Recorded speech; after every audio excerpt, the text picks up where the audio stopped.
Fala aí, pessoal, como é que vocês estão? Tudo bem? Então vamos lá, eu quero discutir com vocês hoje uma questão que é bastante importante e que nos assola o tempo todo na nossa vida, que é a seguinte: o que é a coisa certa a fazer, hein? O que caracteriza uma ação moralmente aceita de uma ação que eventualmente a moralidade dela é um pouco questionável?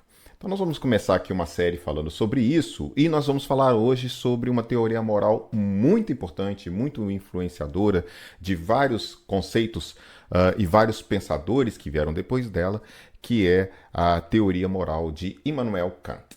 Kant, ele tenta dar para gente uma ideia totalmente racional, bem delimitada, daquilo que caracteriza uma ação moralmente aceitável, daquela coisa certa a ser feita, tá? Num determinado conjunto de situações, tá?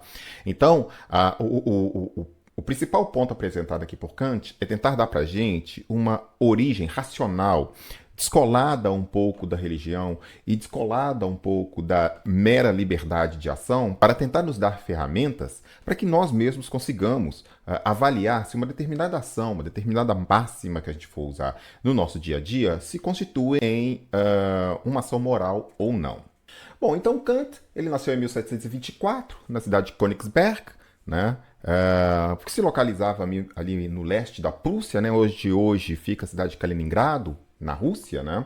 Mas a época de Kant ainda era o pertencente ao Império da Prússia, ali de uma origem um pouco mais germânica. Já em 1785 ele publica a obra mais importante dele para o tópico que a gente está abordando aqui, que é a fundamentação da metafísica dos costumes.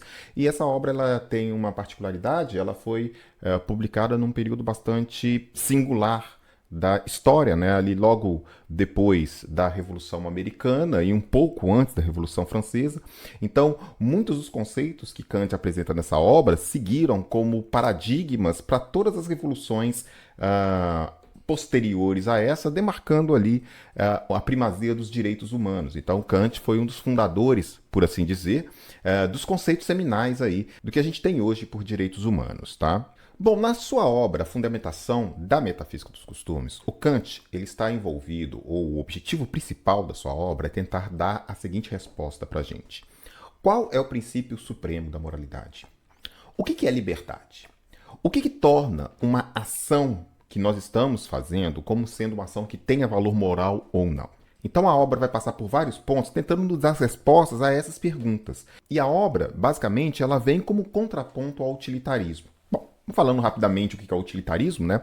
O utilitarismo é uma linha filosófica em que o direito que as pessoas têm, de cada um tem, ela é feita com base num cálculo sobre a maximização do prazer do todo. Então, basicamente, o cálculo que o utilitarismo faz é: vamos tentar maximizar a felicidade do máximo possível de pessoas.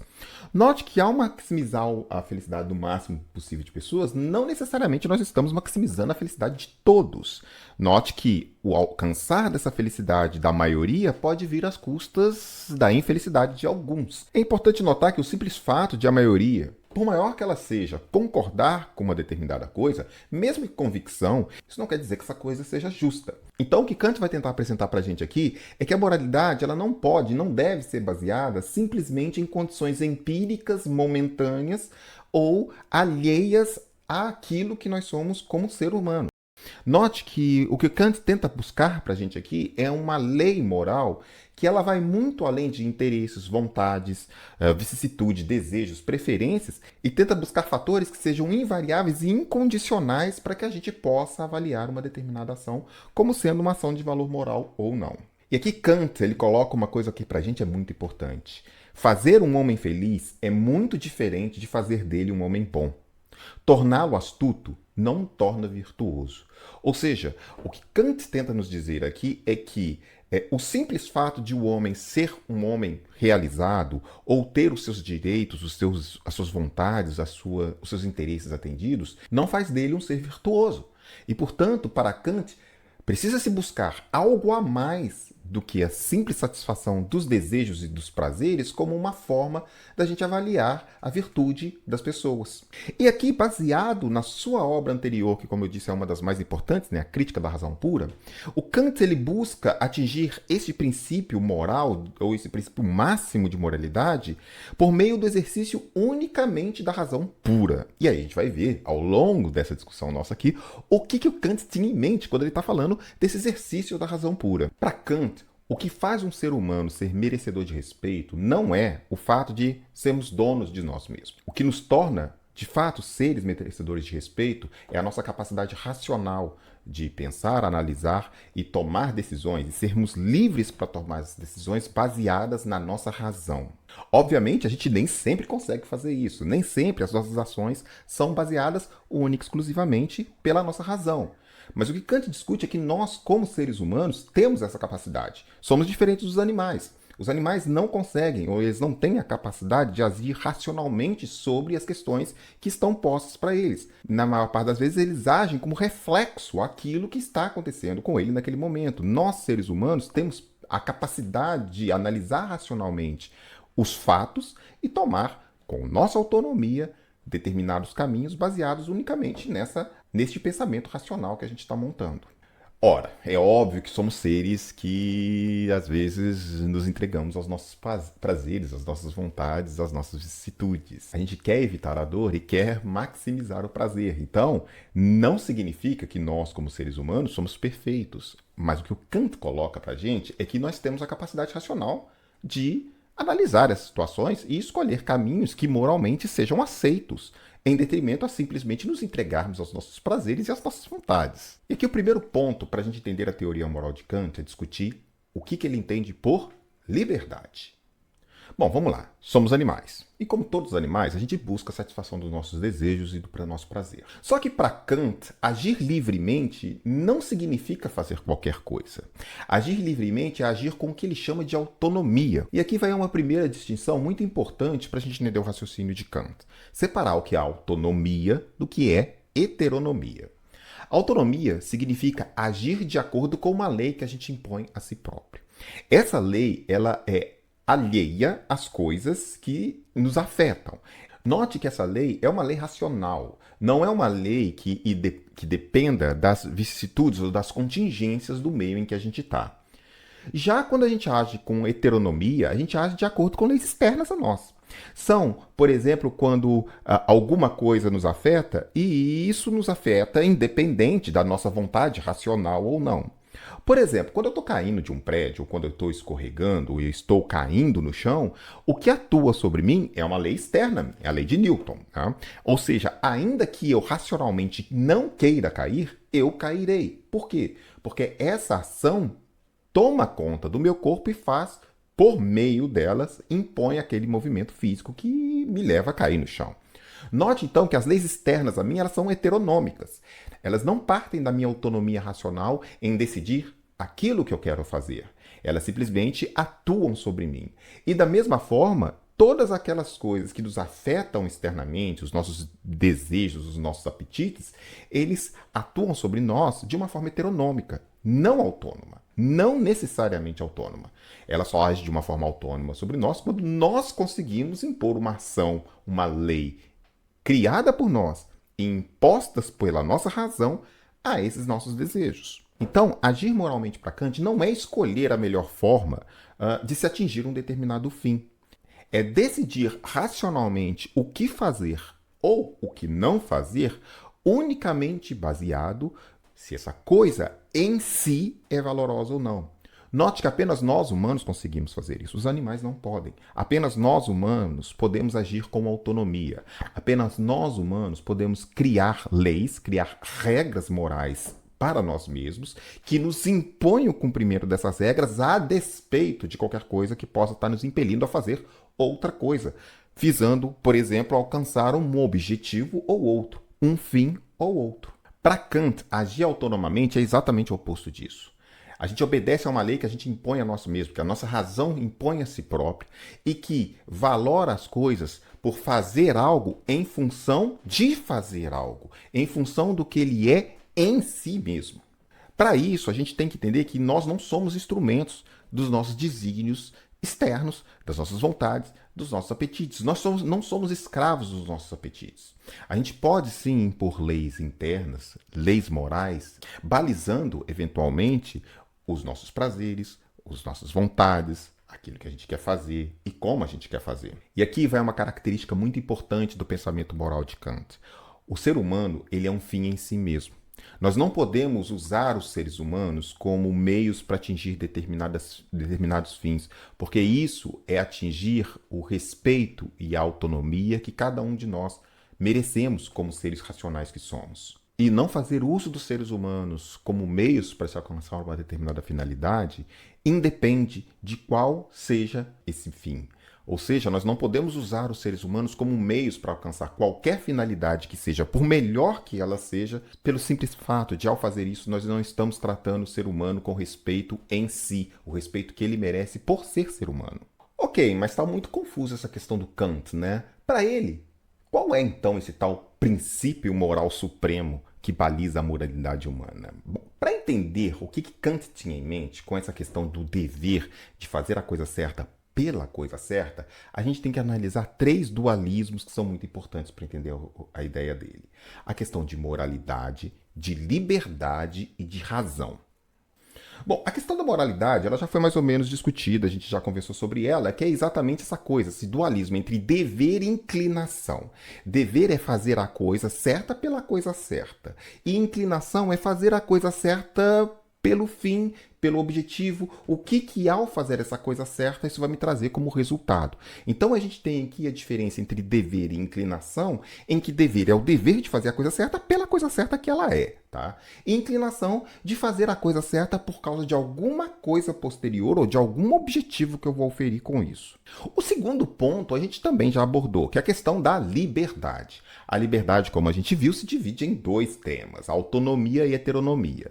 Bom, a autonomia é quando a minha vontade, as minhas ações, elas são determinadas unicamente por uma lei que eu imponho para mim mesmo, racionalmente para mim mesmo. Ou seja, usando da minha razão, eu consigo estabelecer certas leis de conduta que eu sigo na minha vida e apenas usando essas leis de conduta, eu tomo as minhas ações. Note que isso não é condicionado, não depende das coisas que ocorram ao meu redor. Não é uma coisa contingente. Eu vou agir sempre do mesmo jeito, baseado naquela lei racional que eu impus a mim próprio. Bom, então tá legal. Se a razão não é escravo das paixões, como é que a razão, então, comanda a vontade? Ora, então vamos lá. Se uma coisa comanda outra coisa, isso significa que essa primeira coisa, ela impõe uma lei, ela impõe um imperativo, ela impõe um dever sobre essa segunda coisa.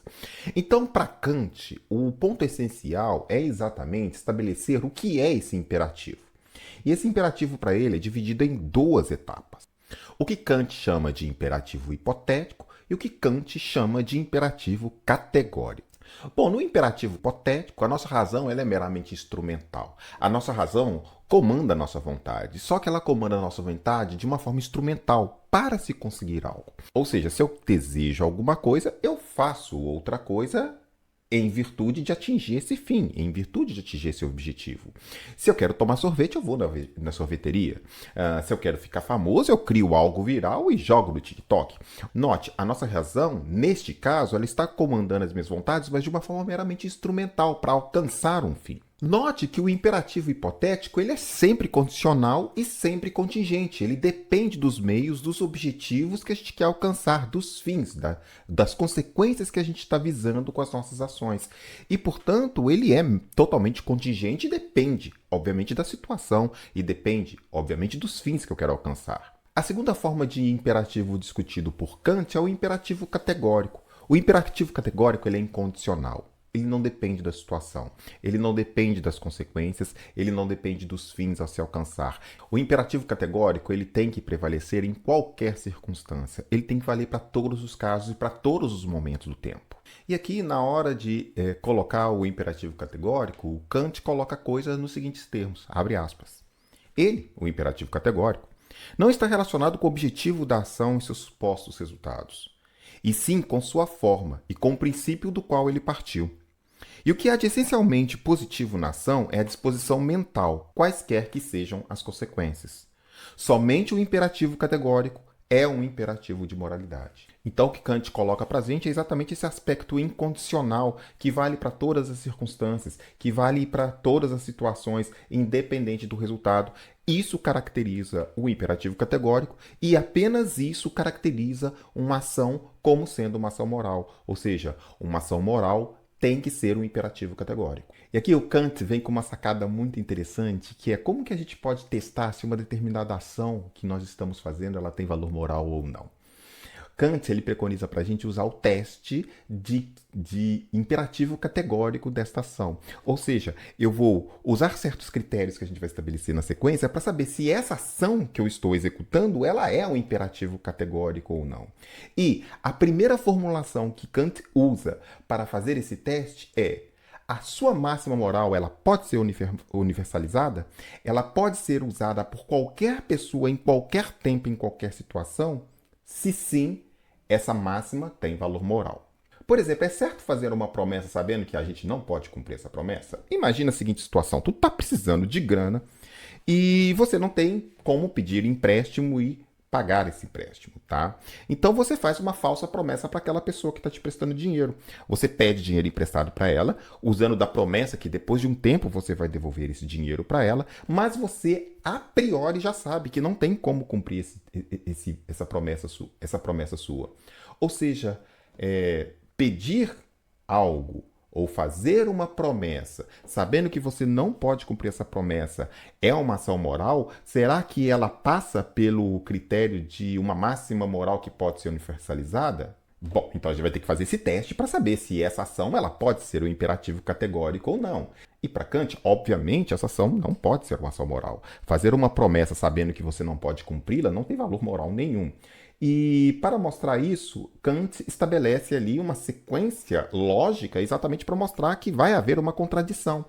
Por exemplo, vamos supor que inicialmente que fazer uma promessa que você não possa te cumprir, isso pode ser uma máxima universalizada, isso pode ser um imperativo categórico. Ora, isso quer dizer que você está afirmando que é moralmente válido usar uma falsa promessa para conseguir algo, tá? Mas olha, se todas as pessoas usassem promessas falsas, ninguém mais acreditaria em promessas, concorda? Então, se ninguém mais acreditaria em promessas, não faz sequer sentido usar promessas. Não haveria promessas, porque ninguém acreditaria nelas. Então, universalizar a falsa promessa, por si só, elimina o cumprimento da promessa. E, portanto, é impossível universalizar a falsa promessa. Logo, a falsa promessa não pode ser um imperativo categórico de moralidade, porque eu não consigo universalizar ela pelo simples fato de que isso quebraria exatamente o objetivo da promessa, de que a pessoa acredita que você vai cumpri-la. E nesse ponto, Kant já apresenta para você uma segunda formulação de imperativo categórico para você testar se uma determinada ação tem valor moral ou não. Trate as pessoas como fim em si mesmas e não como um meio para se alcançar algo. As pessoas, pelo respeito que você tem que ter, pela autonomia delas e como seres humanos racionais que elas são, elas não podem ser usadas como meios para se alcançar alguma coisa. Elas têm que ser tratadas como fins em si mesmas. Elas não podem ser usadas de forma instrumental para se conseguir algo, porque senão você está usando de um imperativo hipotético ao utilizar aquela pessoa para conseguir determinado fim e mais, ao negar a autonomia que essa pessoa tem e usando essa pessoa como um mero meio, um mero recurso para você conseguir os seus objetivos. E aqui vai um detalhe importante, tá? A falsa promessa ela não é moralmente errada porque ela, digamos, destrói a confiança das pessoas umas nas outras. Ou seja, não é por causa disso, não é por esta finalidade.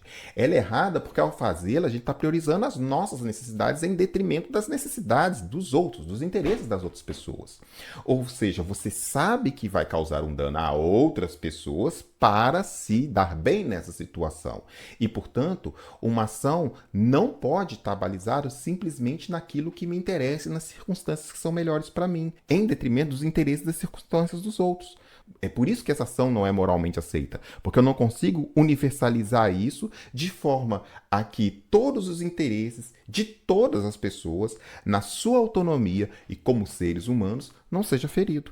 Nesse caso da falsa promessa, então, eu estou usando quem acredita na minha falsa promessa para conseguir algo. Mas isso é atentar contra a humanidade e a autonomia das outras pessoas. E, portanto, isso é moralmente condenável. Então, note que o conceito de moralidade para Kant é muito prescritivo. É dever.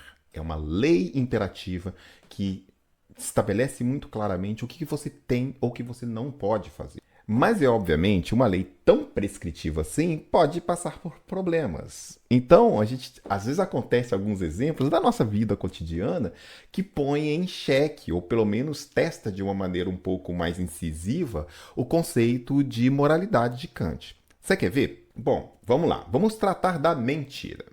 A mentira, ela é moralmente aceita do ponto de vista da teoria kantiana? É claro que não. Qualquer um dos dois imperativos que você usar lá, né, de tentar maximizar ou de tentar universalizar a mentira, ou se a mentira atenta contra tratar o ser humano como um fim em si próprio, é fácil de ver que vai chocar com os pressupostos do imperativo categórico de Kant. Mas vamos tentar criar aqui um exemplo, e na verdade quem criou esse exemplo foi Michael Sandel, né? Desse livro, Justiça, o que é a coisa certa a fazer.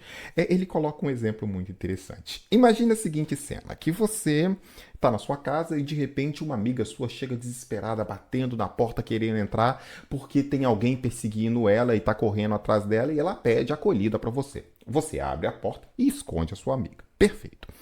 Passa alguns instantes e aí a pessoa que está perseguindo ela, né? Ela bate a sua porta e faz a seguinte pergunta: Fulana de tal está aí? Bom, se você é um kantiano convicto, sabendo que a mentira ela não é moralmente aceita, você diria a verdade. Sim, ela está aqui. Só que dizer para o agressor que a sua amiga está na sua casa, isso implica o quê? Que o agressor ele vai entrar na sua casa e vai fazer mal para sua amiga, coisa que você não quer. Então, note que esse imperativo categórico do Kant, ele causa um pouco de curto-circuito quando a gente está lidando com as mentiras que são moralmente aceitas na sociedade, ou que pelo menos justificam que certas coisas não ocorram. Usar o imperativo categórico da forma como está posto vai causar um problema social, pelo menos na sua mente. O que fazer? Ser um kantiano puro e dizer a verdade para o agressor? Ou mentir e aí contrapor o imperativo categórico da moralidade? Que aqui é a questão da mentira social, né? Que é este o caso, né? De eu contar uma mentira para preservar, por exemplo, a vida da minha amiga, a integridade dela, né? Que digamos, ela tem um objetivo social importante. Você quer preservar a integridade daquela sua amiga ou de qualquer outra pessoa que seja. Né? Mas isso contrapõe o imperativo categórico. Porque se eu assumo que esse tipo de mentira é aceitável, eu acabo sendo obrigado a levar isso no limite que toda e qualquer mentira também seja aceitável. Exatamente porque eu não posso maximizar a mentira como uma máxima moral que se atende, que se adapte a todos os casos. Então aí você cria um curto-circuito na sua cabeça. Então o que fazer? Já que mentir não é moralmente aceito, o que eu faço? Uma saída talvez inteligente para esse problema é você não mentir, mas usar uma verdade evasiva. Por exemplo, tomando novamente o caso, suponha que o agressor chegue para você e pergunte: Fulana de tal está aí? Moralmente você não pode mentir. Mas você pode falar uma outra verdade. Há 2 minutos atrás ela passou ali na frente da padaria, ali na esquina. Note que você não está respondendo, você não está dizendo uma mentira para o agressor. Você está dizendo uma outra verdade, porque de fato, há 2 minutos, ela possivelmente deve ter passado ali na esquina em direção à sua casa. E, portanto, você não está oferecendo uma mentira para o agressor, você está oferecendo uma outra verdade. Que pode fazer, por exemplo, que esse agressor fala: então beleza, eu vou correr para ela, atrás dela ali na esquina. E aí você, kantianamente, falou a verdade e ainda preservou a sua amiga. E note que o próprio Kant, no momento da vida dele, ele também usa desse subterfúgio. Eu estou aqui com o livro do Michael Sandel, né? E aí eu vou ler literalmente para vocês esse pedacinho, porque é bem interessante. Alguns anos antes de debater suas ideias com Benjamin Franklin, Kant teve problemas com o rei Frederico Guilherme II. O rei e seus censores consideraram que a opinião de Kant sobre religião depreciava o cristianismo e pediram que ele se comprometesse a não mais fazer pronunciamentos sobre o assunto. Kant respondeu com uma declaração cuidadosamente elaborada. Abre aspas. Como súdito fiel de Vossa Majestade, renunciarei a quaisquer palestras públicas ou comentários escritos sobre religião futuramente. Note que o que o Kant fez? Ele estava com a cabeça dele na forca, ele não poderia assumir que ele manteria as suas opiniões. Só que aqui Kant usou uma evasiva muito interessante. Ele sabia que bem breve, aquele rei morreria e que possivelmente viria outro. E aí ele disse que, como súdito de Vossa Majestade, eu me comprometo. Só que a partir do momento que o rei morre, ele deixa de ser súdito daquele rei. E, portanto, ele não tem o dever moral de cumprir a promessa com outro rei. Porque ele se comprometeu com a sua majestade. Então, note que é uma evasiva muito interessante, muito inteligente, exatamente para depois ele continuar fazendo as mesmas coisas e mantendo as mesmas opiniões que ele tinha, né? Então, com essa evasiva inteligente, ele conseguiu manter o seu exemplo moral, de moralidade imperativa, e enganou os censores sem mentir para eles. Bom, pessoal, a teoria moral de Kant foi extremamente revolucionária, ou seja, ela deu origem a inúmeros outros pensamentos e todo o conceito que a gente tem, por exemplo, de direitos humanos hoje, ele tem um sentido kantiano. Então, portanto, tudo que a gente discutiu aqui nesse vídeo balizou muitas outras coisas e muitas outras teorias que vieram depois dele. Mas e aí, o que você acha dessa teoria moral do Kant? Você acha muito confusa?